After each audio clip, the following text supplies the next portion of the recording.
নমস্কার বন্ধুরা, আজকে আমি আপনাদের জন্য একটা নিয়ে এসেছি মিষ্টি রেসিপি। তো মিষ্টি খাওয়া মানেই যে অনেক অনেক দুধ খরচ করতে হবে বা অনেক ছানা লাগবে, এটা কিন্তু একেবারেই নয় বন্ধুরা। ভালো মিষ্টি কিন্তু কম খরচেও তৈরি করা যায়।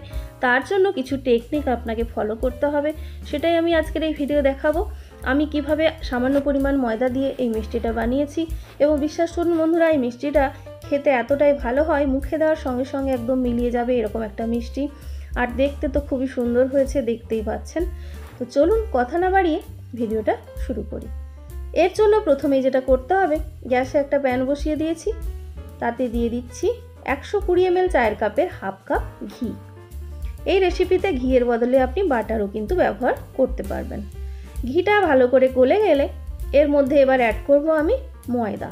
তো এখানে আমি যে কাপে বন্ধুরা ঘিটা দিলাম হাফ কাপ, সেই কাপ পুরো ভর্তি করে 1 কাপ এখানে ময়দা দিলাম। এরপরে আরও হাফ কাপ ময়দা দিয়ে দেব, অর্থাৎ হাফ কাপ ঘি দিলে আপনি এখানে ময়দা দেবেন 1.5 কাপ। এবারে এই ঘিয়ের সঙ্গে ময়দাটাকে ভালো করে মিশিয়ে ভাজতে হবে।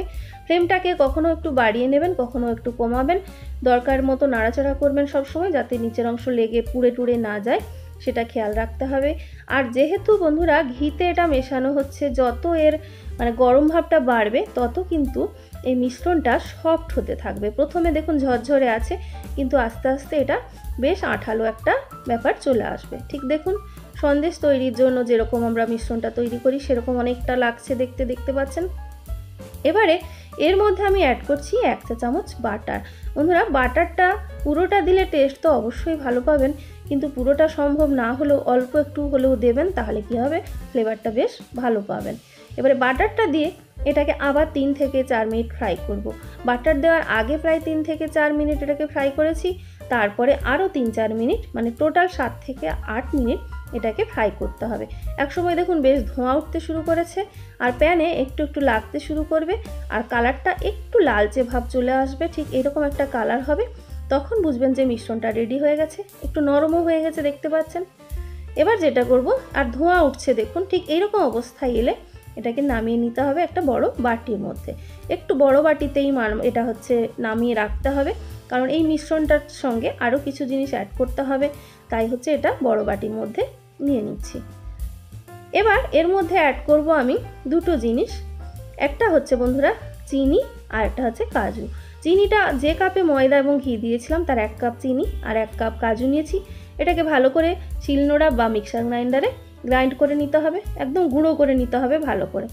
এবারে এই মিশ্রণটাকে প্রথমে পুরোটা না দিয়ে অল্প অল্প মিশিয়ে নিতে হবে ময়দার তৈরি ডোটার সঙ্গে।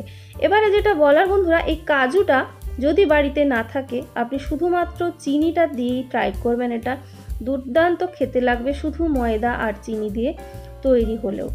আর কাজুটা দিলে টেস্ট অবশ্যই একটু বেশি ভালো তো হবেই বন্ধুরা।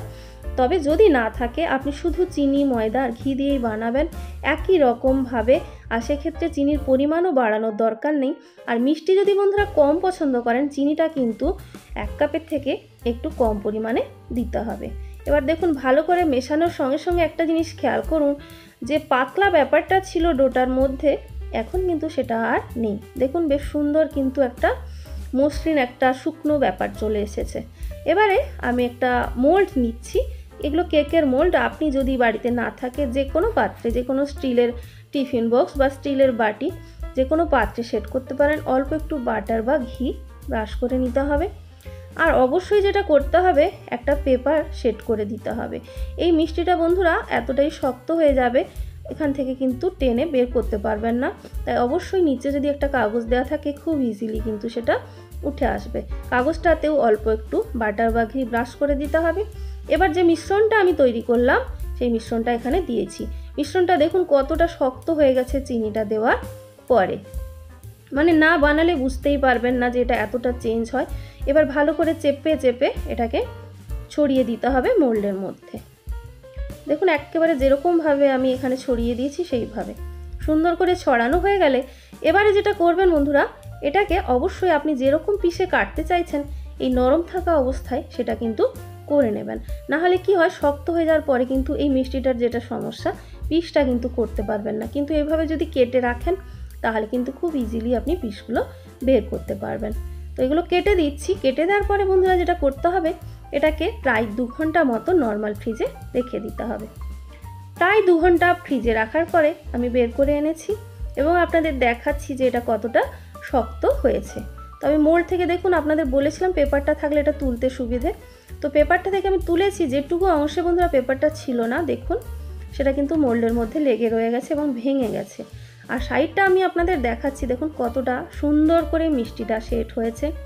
শুধু দেখতেই সুন্দর নয় বন্ধুরা, খেতে সত্যিই খুব ভালো হয়।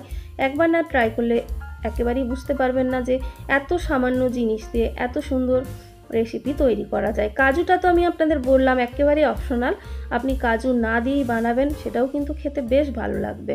তো দেখেই বুঝতে পারছেন মিষ্টিটা পিস করা কতটা অসুবিধা হতো। তো যে বরাবর আমি এটা কেটে রেখেছিলাম সেই বরাবর একটু করে চাপ দিয়ে দিলেই মিষ্টিটা কিন্তু খুব সহজে এটা পিস হয়ে যাবে। তো বন্ধুরা, এই ছিল আজকের রেসিপি। যদি আপনাদের ভালো লাগে তাহলে লাইক, কমেন্ট, শেয়ার আর সাবস্ক্রাইব করতে তো ভুলবেনই না। আর সেই সঙ্গে যদি খারাপ লাগে সেটাও অবশ্যই কমেন্ট করে জানাবেন। আর নতুন কোনো রেসিপির যদি কোনো দরকার পড়ে অবশ্যই কমেন্ট বক্সে জানাতে ভুলবেন না। সবাই খুব ভালো থাকবেন। নেক্সট ভিডিওতে দেখা হচ্ছে।